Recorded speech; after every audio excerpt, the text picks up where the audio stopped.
We're in Columbus, Ohio.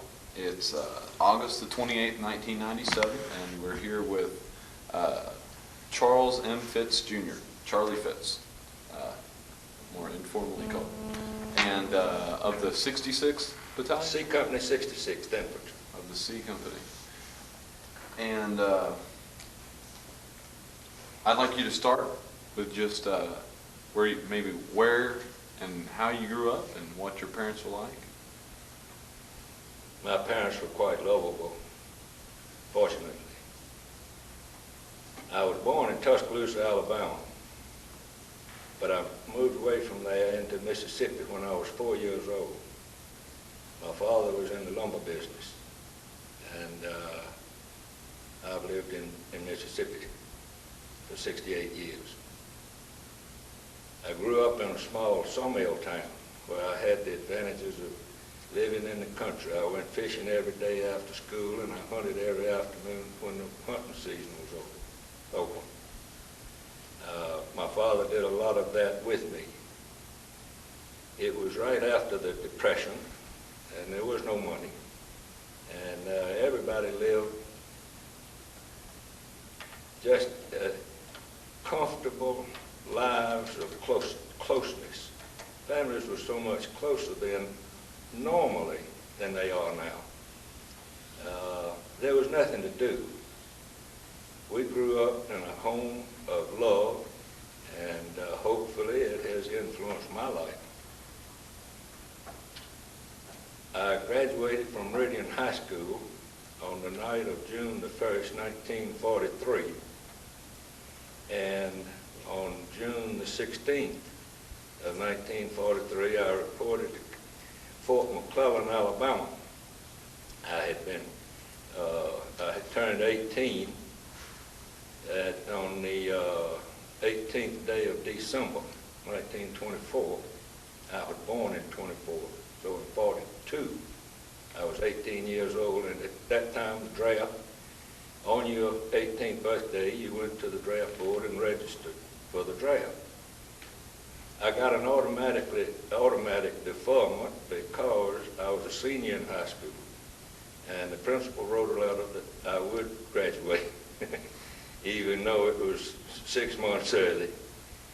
But anyway, I got my notice that I was classified 1A by the 1st of February, and as I've already said, I graduated on the 1st, and on the 16th I was in the Army at Fort McClellan, Alabama. Basic training, infantry basic training then was 16 weeks. And during our 14th week, we were told that we were not going into the infantry. We were at an infantry replacement training center, IRTC, at Fort McClellan. But we were told that we were going to college. They said we were going to ASTP. And I thought that might be somewhere in Germany. I didn't know where it was or what it was. And then we realized that, obviously, looking back at it now, there were so many people in the service at that time, they didn't have anywhere to put them. They're not barracks, weren't camps enough. And if you had made above a certain grade on your intelligence test, which you took when you entered service, you were subsequently scheduled for ASTP. Some of the folks in ASTP knew they were going to school. We didn't until 2 weeks before.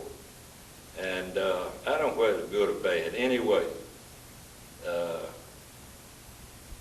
our entire battalion went to ASTP, different places. I wound up at Texas A&M. We had a fairly good contingent from McClellan that went to A&M. We got there in October, and in March, the ASTP program was closed. And if you look back on it, it could be closed because by then the invasion had already been planned, the Normandy invasion. And there were so many troops moving out of the army camps in this country and going into the staging areas in England that there was room for us to go back in the Army. So they closed ASTP, and I, along with a number of others, were assigned to the 12th Armored Division. We got to the 12th, and I have the date somewhere, but anyway, it was in March, around the middle of March. I hope somebody's already given you that exact date or will. But anyway, my recollection, it's the middle of March. We went into what was the theater. Everybody that got off of our train went into the theater, and we had an orientation by somebody. And it was officers, of course, and they were telling us that we were going into various units within the division to fill up openings, close gaps that they had in personnel. And after this was over, a young lieutenant came up to the microphone and said if there were any people in the audience from Mississippi, would it be possible for them to meet him over in the corner? And he pointed over to one side of the stage there. Well, I went over there. I had already recognized him. Gillespie V. Sonny Montgomery grew up in Meridian. I grew up in Meridian. We went to the same church. I knew Sonny Montgomery. And it was Sonny Montgomery that asked the Mississippi boys to come over there. So he hugged me, and from then on, he kept in touch with me. You may not know, Sonny Montgomery was the general's aide in the Combat Command A in the 12th Armored Division, and he served longer in the House of Representatives in New York, in Washington, than about anybody ever has. He just resigned, not resigned, he just didn't run for re-election last year. But Gillespie B. Montgomery was a good friend of mine, and he was good in the 12th Armored Division, and he made a wonderful name for himself in the country, particularly for veterans. When I got out of service, I entered the University of Alabama because it was on a quarter system. I would have preferred to go to a Mississippi school, but they were on semester. And I had lost 33 months in service, and it was quicker for me to go to a quarter system school than it was semester. And I finished in 33 months at University of Alabama. I had nearly 2 quarters of credit transferred from Texas A&M. So that gave me a leg up, sort of, on graduating early. I met the girl that I married while we were in college. She knew nothing of my Army experiences, fortunately. So many of the people in C Company of 66 were married. I was 19 years old, and I have since tried to realize what a married man, particularly a married man with children, was doing in the same situation I was in fighting the war. It never dawned on me that anything could ever happen to me. Excuse me. I never once thought I'd get killed. I don't think I ever thought about being wounded. I guess at that age, things like that don't necessarily bother you. I never once thought about being captured. And I'm grateful to my God that I was, and I don't know why yet, rather than not being killed like so many of C Company were.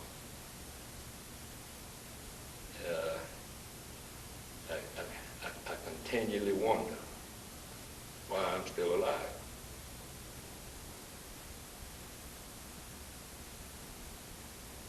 I guess temporarily I've talked a lot.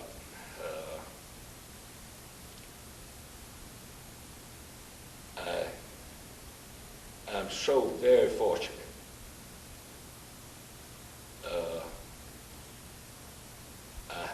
I finished school. I got a job working for the only company I ever worked for in my business life. I started out just one step above emptying waste baskets. And 34 years later, when I retired early, I was president of the corporation. Life's been good to me. I appreciate every day. I say my prayers every night and every morning. We have a wonderful family. We have 4 daughters. We have 4 son-in-laws, and we have 8 grandchildren. The grandchildren call me Charlie, and we love each other immensely. I'm sure what you're more concerned with now is the 12th Armored Division. It was tough training to come out of college and start running maneuvers and problems in the area around Abilene, Texas. I don't know whether either one of you all are native of Abilene or not, but back in 1944, some people had the signs in their yard that said, "Soldiers and dogs keep off the grass." It was reputed to be the only place in the world where you could stand in mud up to your knees and dust would blow in your eyes. Our barracks were typical, cheapest, quickest construction that could be built. They were plywood, floors, siding, and roof. The roof had top paper on it, and so did the siding. The floor didn't. Well, you'd have one of those dadgum dust storms that hit Abilene and vicinity. And you wake up in the morning and your bed would be full of red sand. I mean, it just blow in the cracks of the barracks. But we live, and we've got to be good enough soldiers to go overseas. If I could go back 1 minute,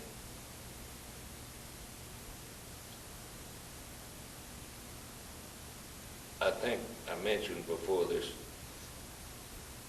review started that I spent some time on the Alabama coast.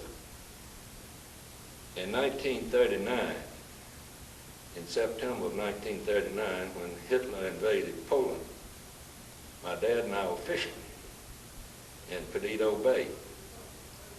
But you know, we were fishing that morning and came into the house. He had a cousin that owned the place and lived there, and we were visiting them. And when we came in, the radio had announced that Hitler had invaded Poland. I'm going to say it was September the 9th. I'm not positive of that date. But anyway, it was 1939. And I was 13 years old. No, that's not right. I was not quite 15. Anyway, Dad said, "Son, you will fight in this war." And I was scared to death I wouldn't. He had served with the Marine Corps in France during World War I. So our generation, his and mine, were the ones that were caught in 2 world wars. He came out without a scar, so did I.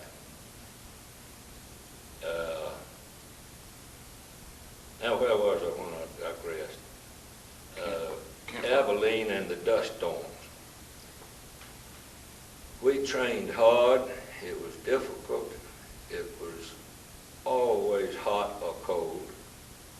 muddy or so dry you couldn't live for the dust. We would be in convoys driving through those semi-desert areas on running our problems, preparing for combat, and we would wear our gas masks just to keep the dust out of our lungs.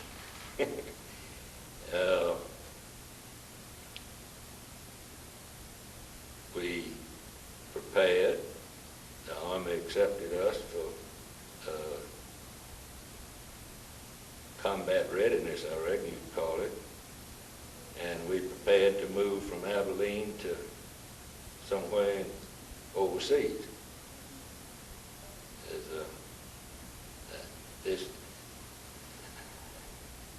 better leave that out. I'm going to say it anyway. You said I could have it erased if I. You have what was called a POE physical at Port of Embarkation physical, and really when you went through that physical with qualified doctors, but they sort of looked at you and said you could tell if you had 2 arms and 2 legs, you passed. So you never slowed down. You continued right on. The only person in the division that did not pass the physical was the commanding general. He was replaced by another general when the division went overseas. Now, that may be asked to be removed. It's not a need to say that, but anyway, I thought it was funny at the time. We went by train from Abilene to New Jersey, Orange, New Jersey, to the Port of Embarkation, and we were there 3 or 4 days. I don't remember exactly how long, but I had never been to New York for one time in my life, and I went to the World's Fair as a Boy Scout and worked on the fairgrounds for a week to earn my keep. It was quite an experience. But being that close to New York, I thought it'd be all right for me to go into town, and I got a pass. The only thing was that I was a little late getting back. And when I got back to the company area, 2 of us had gone in. The company was standing in formation ready to get on the conveyance that took us to the boat. And Captain Hayner looked at me and told me that I had 10 minutes to go pack everything I owned and get out there. Then you carried everything you owned on your back. And so I went and fixed my field pack, put everything in it, and got back out there and got in my position. And 2 minutes later, we boarded up on trucks to go to the harbor. We sailed across on the Empress of Australia, which in its day was a lovely, beautiful ship, but it had been converted to a troop carrier, and one of the most uncomfortable things in the world. But when I started up the gangplank, Captain Hayner was there with the port authorities, just being sure that you was who you were supposed to be. I hesitated a minute. I told him, I said, Captain Hayner, you know I'm only 19 years old. I said, nobody but the Marine Corps sends people this young overseas. He looked at me and said, Fitz, go on up the gangplank, and for being late tonight, you're on KP. So you report to the kitchen.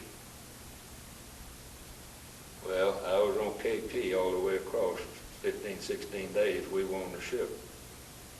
Finest thing that ever happened to me. KP was right next to the kitchen, and that was on the promenade deck. I had a porthole and a door that I could look out and see the water. And folks down in below there were stacked 5 berths high. from the floor to the ceiling, even in the swimming pool that they had dried up and put bunks in. But I peeled a ton of potatoes going across. The Empress of Australia was a British ship, and the British Navy serves only 2 meals a day. They feed one meal, hardly distinguishable between whether it's breakfast or supper, but they don't feed but 2. Well, about, I don't know, the 8th or 10th day out, folks were getting hungry. And some of the officers particularly would sneak up to the kitchen to see if they could buy a handout. Well, we capitalized. And we were selling a fried egg between 2 pieces of dry light bread to the officers for an egg sandwich and getting $5 for it. When I came off the ship in Liverpool, I had more money than I'd had at any one time since I got in the Army. Ironically, when I went to the University of Alabama, one of my fraternity brothers who had been in the university before the war and came back after the war to complete his education was one of the officers that I sold $5 sandwiches to. And we recognized each other. Anyway, Chuck,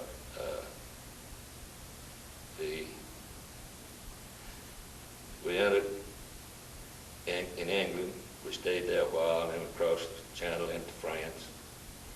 Each vehicle in the division had to have 2 occupants, a driver and another one. Well, I was selected to be the other one in our half-track. So I loaded on an LST and went across on an LST from Southampton to Le Havre, where we disembarked. And,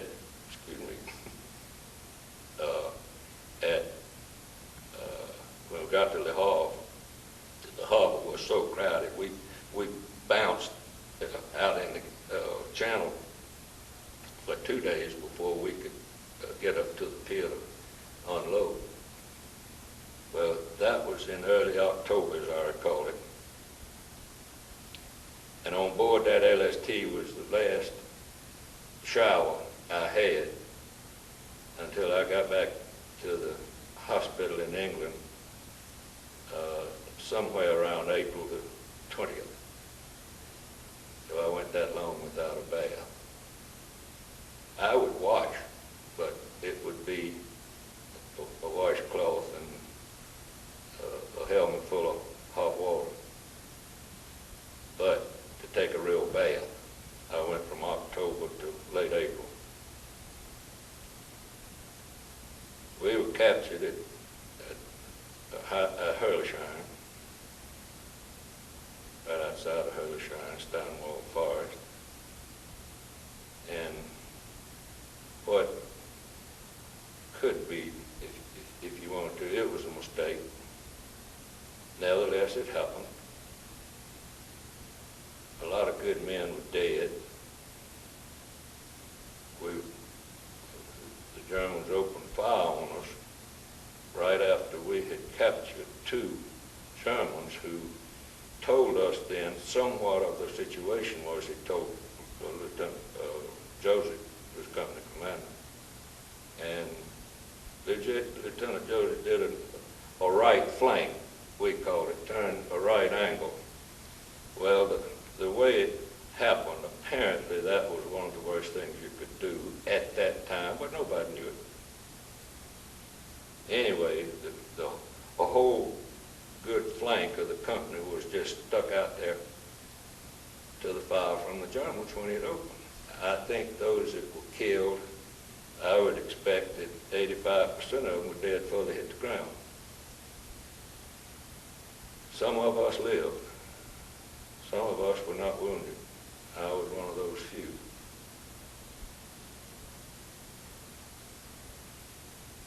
It was dark. It was before daylight. Well, the one thing in the infantry was that when you were PFC, you were told to do everything. You awaited orders. Well, George O'Brien, Bob Hoella, some of us that are still alive were close together. George and I particularly talked after we realized what the situation was. We were probably 10 yards apart. You did not stay bunched up in the infantry. You stayed as far from your friend as you could and still maintain contact. But anyway, after daylight, 2 or 3 people got up and tried to run out, and they were cut down by snipers. So George and I decided that we'd lived that long, and neither one of us were wounded, that we would wait for dark and sneak out after dark, because we had not been given an order to try to withdraw. We talked back and forth during the day. Some of the wounded, we could hear them, they were hollering, and it's a tragic situation. Wasn't a blessed thing we could do, and that's what made it so bad. That to go help one of them would have been the finest thing in the world, but you'd have had your head blown off if you did. Which several did have that move. So we were waiting on dark, and about the middle of the afternoon, we saw some people and heard some people moving around in the snow. We were in about 10 inches of snow. We thought perhaps there could be some of us coming up, thinking maybe the Germans had withdrawn. But when we could look and see, we realized it was the Germans, and they were out there looting the bodies. I had been given a pair of what was called snowpacks. Snowpack was what the LL Bean boot now is, where you've got the rubber bottom and the leather top. Those were snowpacks, and I had the only pair of those, I think, in the company. I don't know why. But anyway, the Germans started trying to take off the snowpack. Well, I moved, and he jumped, drew his pistol, and ran around to my head, and by then I was trying to roll over. And I looked down the barrel of his pistol, and that's not fun. I didn't know whether he pulled the trigger, what he was going to do. But I was looking down the barrel of a German pistol. He realized I wasn't dead, told me to rouse. Ralph Snell. I couldn't move. I started trying to get up, but I had wet my breeches several times during the day, and in the snow my legs had gotten frostbitten in the area of the wetness, and I had difficulty in moving. So he got another one of his buddies, and they got me over there, and I could stand up, move a little bit. By then, they had gotten up George O'Brien, and we realized then, standing up for the first time, what the situation was. They were just, our dead buddies were everywhere, all around us. And we saw Sergeant Callahan over talking with a German officer. Sergeant Callahan, at that time, we realized, only then did we realize, was the ranking person still alive in the company. All the other officers had been killed. All of the other platoon sergeants had been killed. He was platoon sergeant of the 2nd platoon, which I was in. And Cal had been hit in the back of the neck, and the bullet came out his chin. But he had gotten a bandage on it, and he was standing up talking with the German officer. And they began moving us back to a pillbox, which the Germans had set up as an aid station. And one of the German doctors saw The difficulty I was having is trying to stand up and walk and everything. They took me inside, took my breeches off, and rubbed some kind of liniment on my legs, put my breeches back on, and sent me back outside. At a point there, a German tank started moving out a little way from us and was hit by a shell. I don't know whether it was a shell from a plane, we didn't hear any planes, or whether it was a artillery round, but anyway, the tank was hit and caught fire. And the tank crew started out of the tank, and one of the Germans climbed out the turret, jumped down on the ground, started running off, and the tank exploded. And a ball of fire must have just followed the gasoline track and hit him in the middle of the back, and he just burst into flame. And that's an awful smell you can ever imagine. We had a similar case with one of our good friends, some of the action proud Perlesheim that had been hit, almost a direct hit with the white phosphorus shell. The white phosphorus shell is designed to burn everything it touches, and it almost hit Ollie dead center, and there wasn't much left of him. But burning flesh is just an odor you won't ever experience. Just before dark, they had a number of us, and I don't remember how many there were, and told us to rouse. We're moving to the rear. Some of the Germans there had started looking for watches and things, and the officer that Cal had been talking to came over and stopped them. They did no more looting.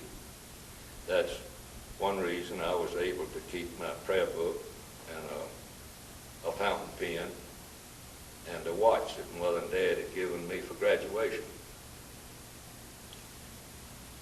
I hid them, but they did not take them ever. I wound up with those three things. And the clothes on my back, that was it. I had taken the trigger housing out of my rifle, so if the Germans tried to get it, they would not be able to fire it. Trigger housing is one little mechanism that contains the trigger and the safety. It clips in and out really easily, and I had unsnapped it. And getting back toward the pillbox, I just dropped it in the snow, so it was separated from the rifle and could not be used again. Then we were not far from the Rhine. I don't know how far we walked. But we walked a while and then crossed the Rhine on a pontoon bridge the Germans had put there. And then some distance later, I wish I knew these distances, but I don't. We were put into a building that it looked like maybe it was a pretty fair barn. We were told that we would be interrogated. By then, we had been joined by some people that apparently had come up from the other side of the Rhine that had been captured, America that had been captured, and I think they were the 106th Infantry, but I'm not positive of that. Anyway, there were people other than 12th Armored Division. I was the third person interrogated. I might need a drink of something. Can I stop a second? Yeah. 106. You just met up with your... Okay, I was the third person that was called into the interrogation. And it was a fairly nice office, had a desk, several chairs, and a German colonel. And as we were taught, I walked in, saluted.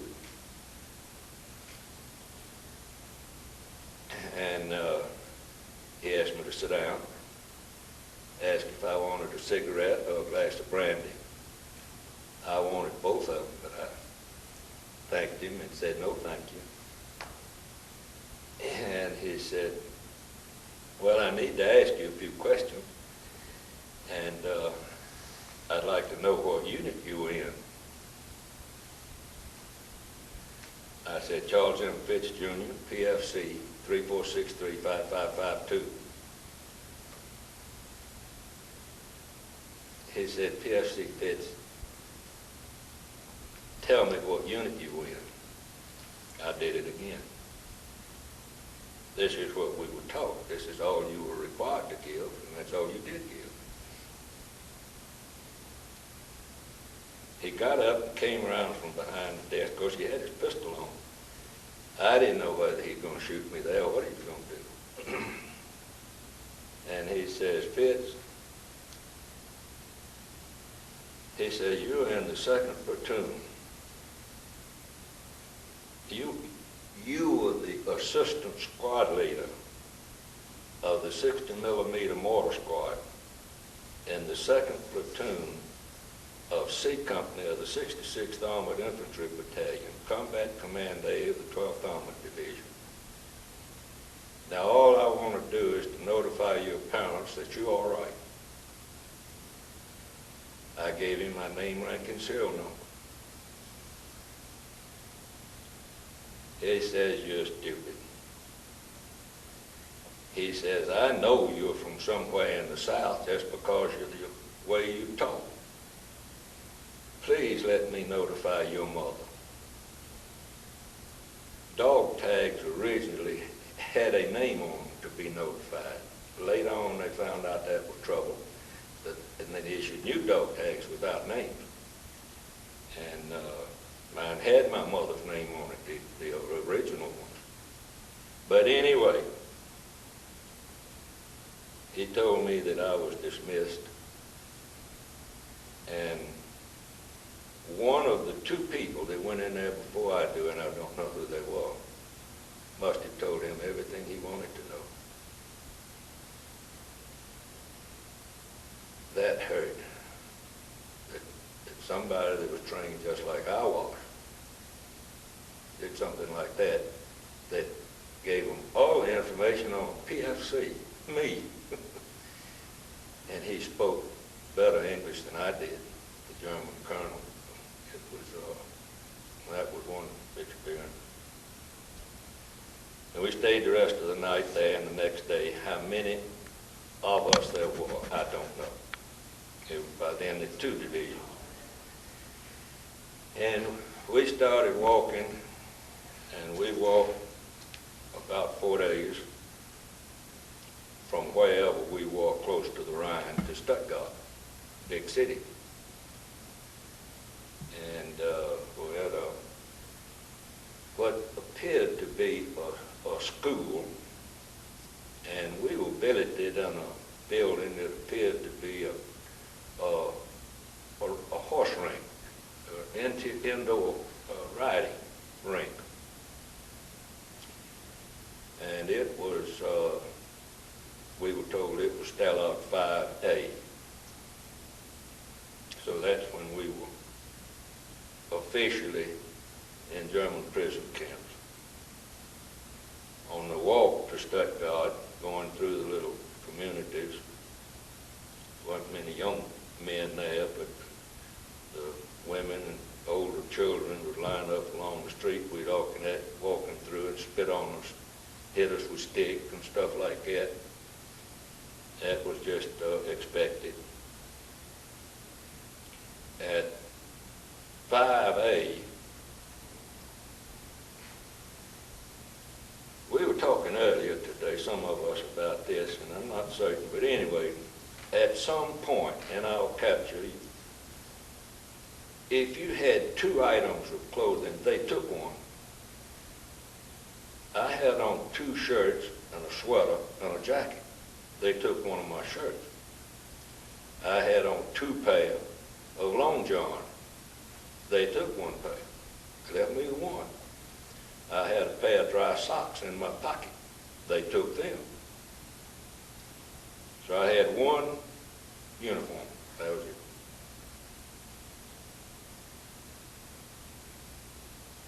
We stayed at 5A 12 or 15 days. My diary indicates 14 days. And then we were told that we were being shipped out to another prison camp. And we were locked in the boxcars. So crowded that everybody could not lie down at one time. You could sit, but you couldn't lie down, because you had to keep one corner for the latrine.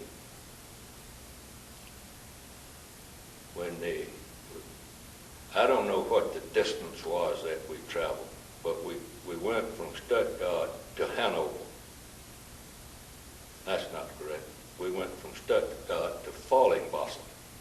Fallingbostel was south of Hanover. We were locked in that train for 3 days and 2 nights. And only one time did they stop and open the doors and let us out. The rest of the time we were locked in that car. And several times the train would stop. All the crew and guards and everybody would jump out and run in the woods, and it'd be British or American planes strafing or bombing. And we were locked in the boxcars. But we made it. They had to detour one time, my recollection, because a section of track some miles north of us had been destroyed in one of the bombing raids. And so we stopped to reroute. When we got to Fallingbostel, the Stalag there now was a real German Stalag. There were, my memory, there were 12 or 15,000 prisoners. They were all kinds, all nationalities. In a compound next to where we were, I met some British people that were captured at Dieppe. They had been in prison camp a whole lot longer than I'd been in service. I saw a clock that they had made out of the metal from ration cans that kept accurate time. When you're in a place like that for 3 or 4 years, you got to do something, and they made this clock. We had been at 11B, which was Fallingbostel, about a week when we fell out one morning. Fallingbostel was, you can't imagine it. The berths were 5 deep from the floor to the ceiling. I think there were 300 of us in this one room. There were 2 stoves, wood-burning stoves, for which we had no wood, and 2 light bulbs, 2 single light bulbs. Well, the people with diarrhea naturally got the bunks at the bottom, and it was tragic living. There, though, they did give us a blanket. Up until then, we had had no blanket, anything else. For cover, we had our uniform. And if you paid any attention to the reports from Europe last year, it was reported as being the worst winter in Europe since the one of 1944-1945, which is where the 12th Armored Division was, in the one of 24 and 25, in that worst history, weather history in Europe. We didn't see the ground for weeks unless it was a shell blast or a bomb, because it was all covered with snow. It was still snow-covered at Fallingbostel. About a week, I started a minute ago, at the formation one morning to count heads and be sure that everybody's still there. They told us that there was going to be a commando group selected. Commando meant work. Group selected to be shipped out. And they needed 100 people. Please step forward. I stepped forward. Bob Hoella stepped forward. George O'Brien, Paul Rice, Tom Wood, Luther Scott, George Rich. I know I'll leave plenty out, but anyway, these are the ones that come to me. These are the ones now that would have been together through this whole thing. And they put us on a train and shipped us to Hanover. We were on the train a part of 2 days and 1 night, locked up again, just in the cattle cars. We got to Hanover. We put on some kind of a little electric trolley and carried to a community outside of Hanover, several miles, name of Missburg. Missburg was the home of a giant benzene factory. Benzene was a synthetic gasoline that the Germans had perfected to fly their few remaining jet aircraft, and mainly the rockets, V-2s, V-5s that were being sent to London and other places. The first thing that Geneva Convention said was that we did not have to work in any occupation to aid the war effort or making the synthetic gasoline. Of course, we started every time we'd say something, we'd tell them they couldn't do it. Geneva Convention, they couldn't make us work in that place. Well, that got just as far as you would imagine it would. So we were put to work chipping the mortar off of reusable bricks. They had these giant storage tanks. The plant had been completely destroyed. And what we were doing was salvaging what we could to be reused when the plant was put back in operation. And they had started rebuilding it immediately. Well, each one of these big storage tanks had a 6-foot wide wall of brick around it, up the whole height of it. And this was to protect it from bomb blast, shell burst. It had to be a direct hit to hurt it. Well, every day we reminded them that we weren't supposed to be doing that. They had told us if we did not get 600 brick a day, that we would not get our bread ration at night. We got 1 slice of bread and a cup of hot water. That was our daily ration. They said they're going to cut out the bread if we didn't get 600 brick a day. I think my highest day was 120. And all it was talk. They weren't going to really do anything, we didn't think. But nevertheless, they never took our bread away from us. But we never anybody came close to chipping 600 brick. You take a brick, and they gave you a little straight piece of metal with a little edge put on it, like a knife, and you'd sit there and chip it. Well, of course, if you played it right, every second or third brick you could hit wrong and it would break. So then you throw it over in the brickbat pile. And you only save the whole brick. Well, we were there. This was February.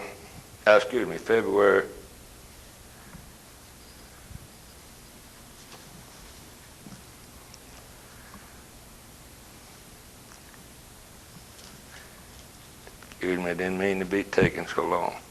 I'd like to get the date fairly accurate. It's not a problem at all, sir. It's not a problem at all. Take all the time you want.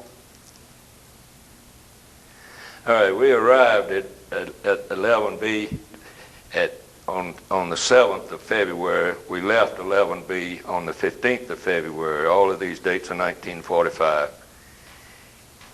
We arrived in Hanover on the 16th. We left on the 15th, so it took us a day to get to Hanover, and then we went that same day to Missburg, and our first day at the benzene factory was the 17th of February. Then we were there until just before we were liberated. But anyway, they were actually rebuilding the plant, and along in the middle of March, every day, one lone American P-38 plane would fly over. Well, of course, they would have to sound the air raid sirens, and our air raid shelter was nearly a mile away. It was a cave, but they opened the gate, and everybody went to that cave. They knew nothing was going to happen, but our guards were running along with us, expecting to shoot us if somebody did do anything. But anyway, we had to run to that cave, and then that plane would fly over and take off again. Well, we later realized that it was a reconnaissance plane, and he was taking a picture every day that they could compare to find out how the reconstruction was going. Late March, we could smell where the plant was in operation. You can pick up the fumes of the distillation process. And we could smell that the plant was back in operation. 2 days later, a train load of tank cars were backed into the siding, rail siding there, to be loaded with benzene. It was in the late afternoon that they brought those cars in, and that night, the plant was blown to the ground again. The Americans and the British completely destroyed it. They let it get built back all of the way, and then before it ever shipped out one drop of it, of benzene, they destroyed it again. Well, we went out the next morning, of course, with nothing to do but pack up and come back into our barracks, which was in a school right on the outskirts of Hanover. Would have been a pretty fairly good school, I think, but we were billeted in the gymnasium, and they had bunks built up 3-tiered, and there again the people with diarrhea got the bottom bunks. But it was so cold, and we were sleeping in the straw, and we each had a blanket.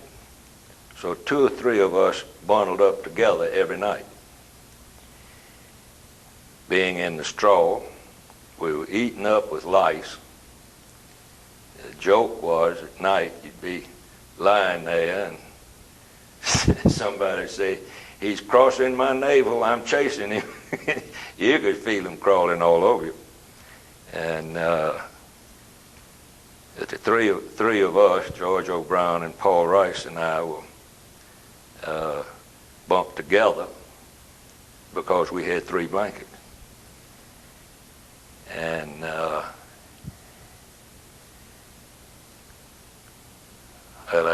I digress talking about the blankets and the lice. We left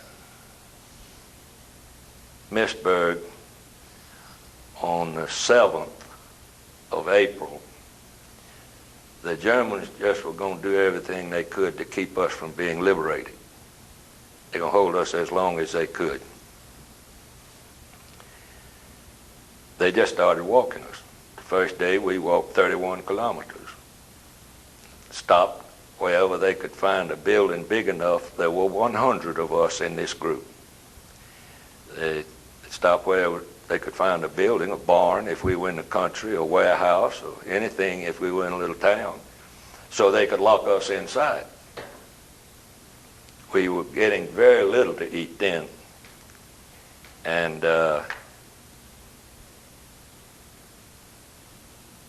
on the 12th of April, we walked the 7th, 8th, and 9th. The 10th, they let us rest. We didn't do anything. Then we walked the 11th, 12th, and the 13th, they stopped us, and we were in a barn. We could hear small arms fire from both directions, and we were in between. Then we had to worry about whether the Germans or we thought Americans were going to kill us, being in between them and shooting at each other. Well, on the morning of the 14th of April, there were no guards except 2. Everybody else had left. And they told us one of these was a young boy who had been wounded on the Russian front. He could speak a little English. And he told us that they were going to take us to whoever that was over there. Well, we got out on the middle of the road, found a white sheet, and started up the middle of the road. And after about a half a mile, this red-faced British tanker captain jumped out from behind a tree with a machine gun drawn and told us to halt. And we started hollering, and he recognized us as being Americans and started motioning us to get on up there, which we did. And the 2 guards went with us. The young boy, we asked the British if they could do anything about it, not to treat him harshly because he had been so good to us. The other one, we said, we don't care if you kill him. It makes no difference to us. But anyway, he told us we had to get out of there. They were getting ready to launch an attack. And they had brought up 5-gallon cans of gasoline for the tanks and other vehicles on Army vehicles, Army trucks, 6x6s. And as they'd unload, they'd put a load of us on that truck and just get us out of there. I don't know how far, what distance it was, but we were sent to a town of Hildesheim, where there was an airport. And just put in a hangar. There was nowhere else for us to be, but at least we were in a hangar. And we were back in the hands of our people. You cannot imagine what prison camp is like. You have absolutely no rights of anything. We had seen the German prisoners in this country living just exactly like we did. They had the same type barracks. They had the same PXs. They wore clean clothes. They had the same type bathrooms, showers, latrines. We had nothing. None of that.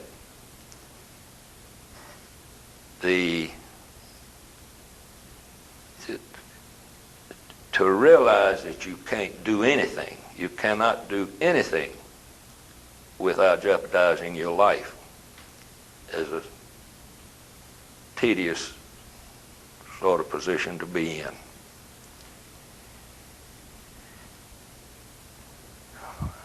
The next day they started calling out names.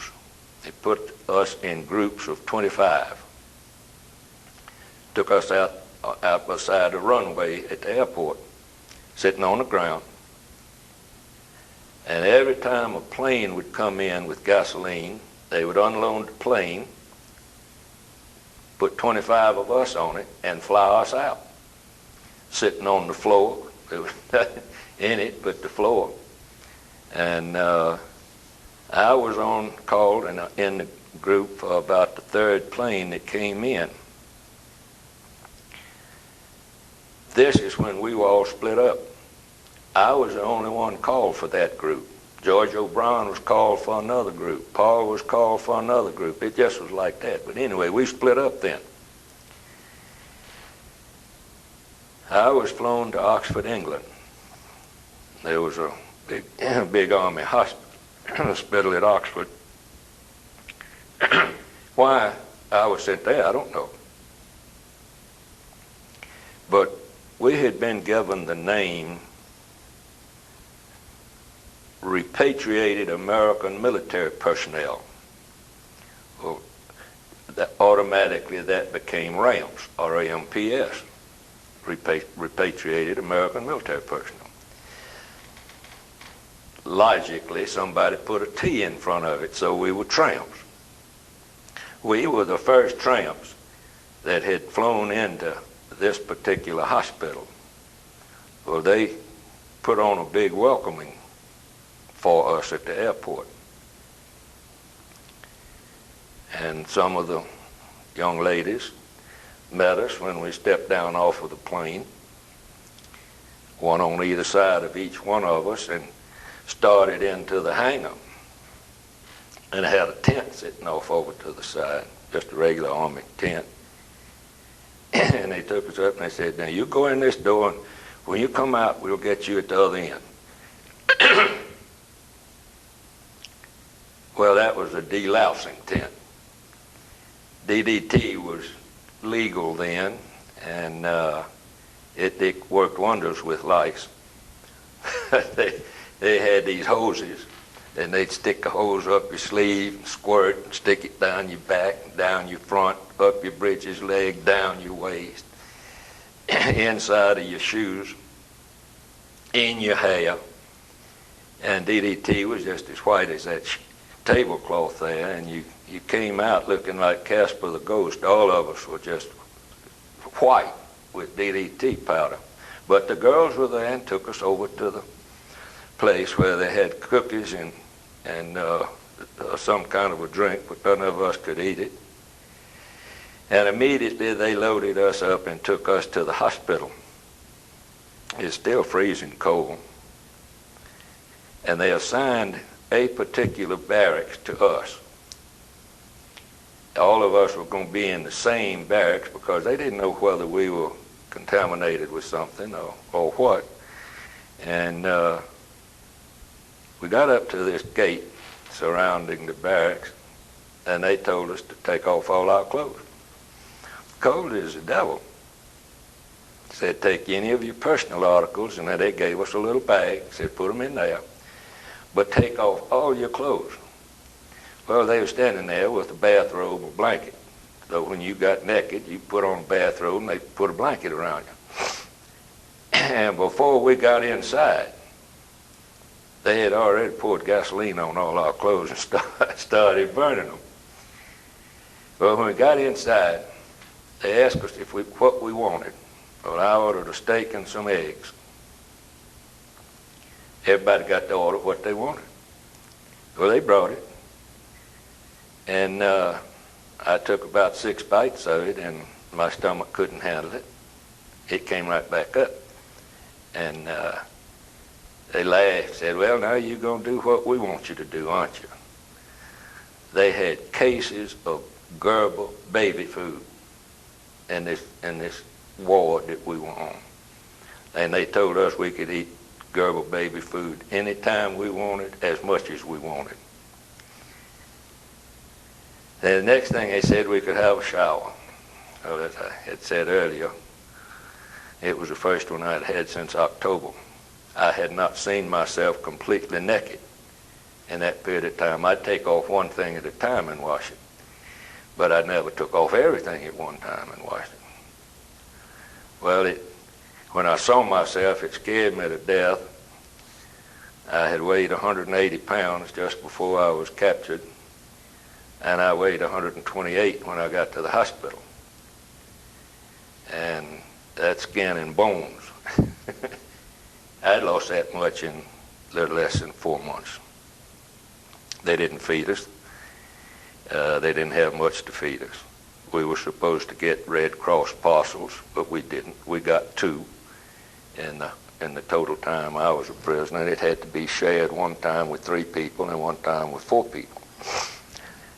So I lost weight, but in the 14 days I was locked up in the hospital because we were quarantined for that long.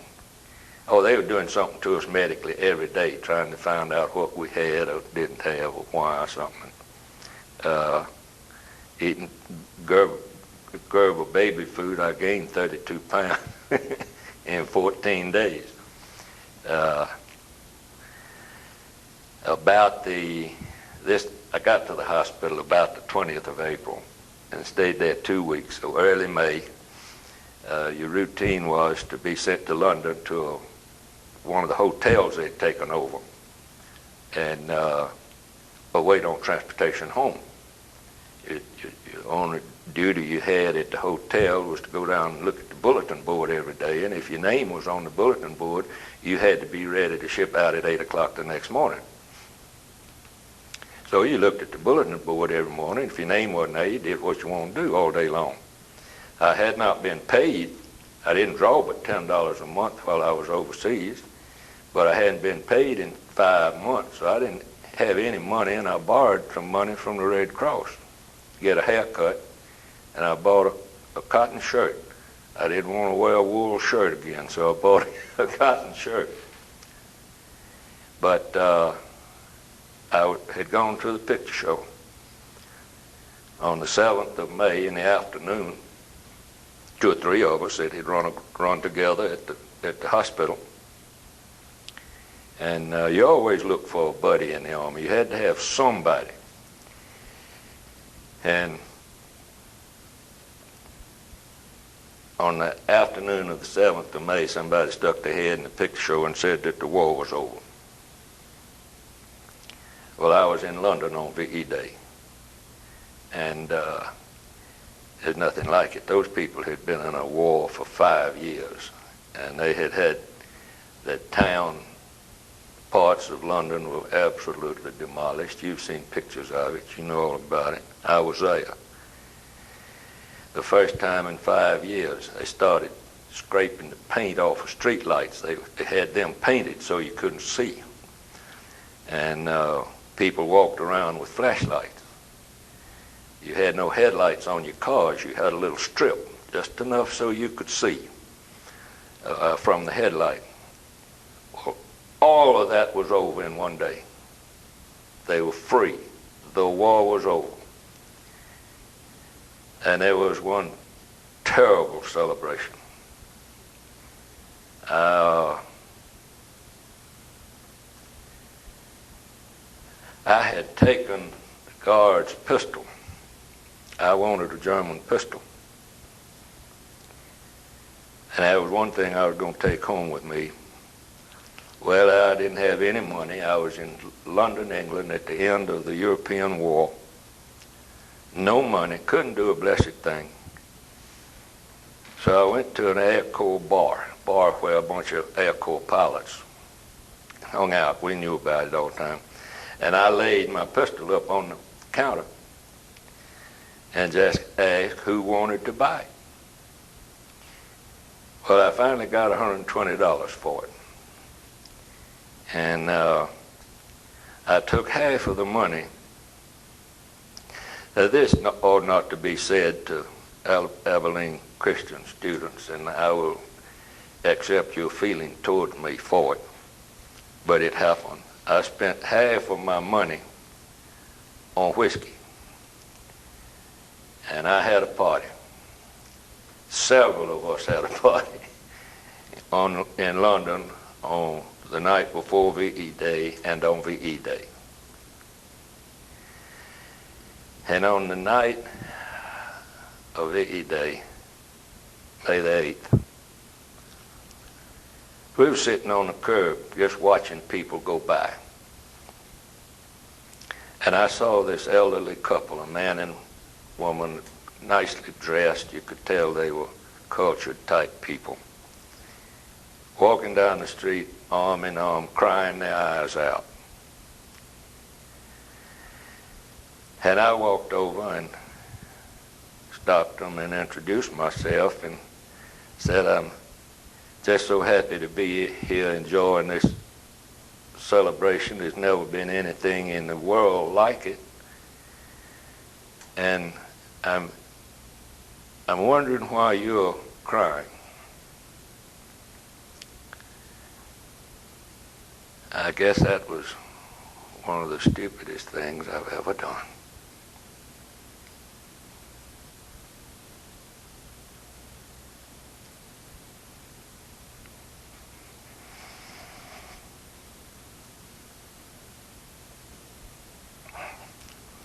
he said,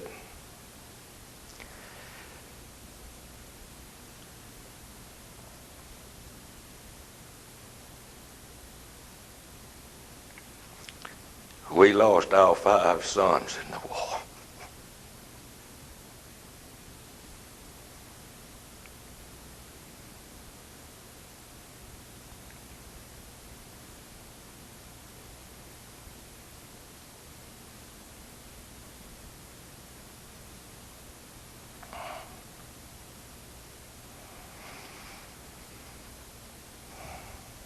As you see, I'm not over it yet. Anyway, 2 days later, my name was on the bulletin board, so the next day I shipped out, came home on a hospital ship. It only took 4 days to come home, and we landed at Boston, where you may have seen it in some of the records or something. They had a great big grass area mound out there off of the entry into the harbor, and they had beautiful rocks. It spelled out, "Welcome home, well done."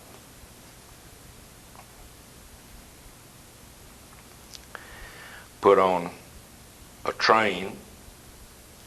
I don't know how many coaches it had to start with. We're coming from Boston to Camp Shelby, Mississippi. Every time you went through a town or in the vicinity of a town where there was a military camp, that car was cut off. You were loaded on the train. By what camp you would be cut off from the train. Well, I was on the last car. I stayed behind the engine. Y'all black soot, you know, these were coal burning trains. There wasn't any diesel train. Well, all smoke blowing back. It was just black. But I went through Meridian, which was my home, and I did not know it. But we had a good friend that was with the railroad, and he was checking every train that left Atlanta headed toward Meridian. And we were then put on a small passenger train. We were just with another passenger train, 2 cars of us. One was coming off at Fort McClellan, the other one was coming off at Camp Shelby, which was Hattiesburg. And pulled into Meridian, and I looked out, and my mother and father and sister were there. And we sat down and cried,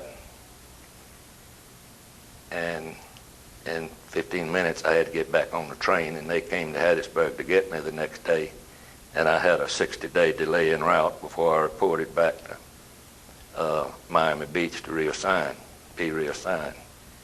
I was reassigned to MP Battalion in Fort McPherson, Georgia, which is in the heart of downtown Atlanta. And I was an MP. Excuse me, and I was an MP in Atlanta, Georgia, on the night of August the 8th, the 12th, whatever it was, when the war in the Pacific was over. So while I did fight a little bit in the war, I got to celebrate the close of it in 2 wonderful places, London, England, and Atlanta, Georgia. I was assigned with the house detective at the Henry Grady Hotel, and he saw that I had been in action and had a few ribbons on, and he said, "I don't need you, and you need to celebrate." He said, "They're not going to pick you up till 10 o'clock to go back to Fort McPherson." Said, "You go off and you just be back here at 9:30. He took my pistol and my billy and my armband and locked them in the safe, and I went and had a party in Atlanta. And I came back, got on the truck, came back to Fort McPherson. I was discharged on the 2 days after Thanksgiving, and Thanksgiving that year was late. It was the 28th of that's when they changed Thanksgiving. Used to, it depended on when you wanted it. Anyhow, 28th day of November, I was discharged. went home, enrolled in the University of Alabama, started classes on the 6th of January. Finished, married, had our first child while we were in college. And I'm grateful to God I'm still alive. I don't have any questions, Charlie. Well, obviously I talk too much. Oh, no, I said sir, too not at much. all.